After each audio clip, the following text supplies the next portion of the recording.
Hello friends, હું doctor Vishal Savani, gynaecologist, menopausal consultant at Smith hospital, Surat. Common પ્રશ્ન બહેનોનો હોય છે પ્રેગ્નન્સી દરમિયાન કે શું નાળિયેર પાણી પી શકાય છે? તો અમારા તરફથી જવાબ છે હા, નાળિયેર પાણી પી શકાય છે. નાળિયેર પાણી કેટલું પીવું જોઈએ એ બહેનોનો બીજો પ્રશ્ન હોય છે. તો દિવસ દરમિયાન 1 ગ્લાસ જેટલું નાળિયેર પાણીનું સેવન સેફ છે, આરામથી કરી શકાય છે.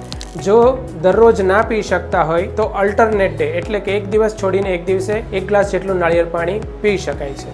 નાળિયેર પાણી પીવા માટેનો ઉત્તમ સમય કયો હોય છે? આ ત્રીજો પ્રશ્ન બહેનોનો હોય છે. નાળિયેર પાણી પીવાનો ઉત્તમ સમય સવારે ભૂખ્યા પેટે હોય છે, એટલે કે ચા નાસ્તો કર્યા પહેલાંનો જે સમય છે ત્યારે નાળિયેર પાણી પીવું જોઈએ. કારણ કે ભૂખ્યા પેટે નાળિયેર પાણી પીવાથી જેમાં પોષક દ્રવ્યો છે, જે મિનરલ્સ, વિટામિન્સ અને એન્ટીઓક્સિડન્ટ છે, એમનું એબ્સોર્પ્શન એટલે કે એનું શોષણ સારી રીતે થઈ શકે છે.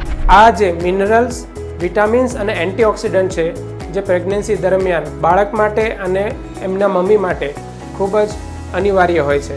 એટલે પ્રેગ્નન્સી દરમિયાન નાળિયેર પાણી પીવું સેફ છે. Thank you.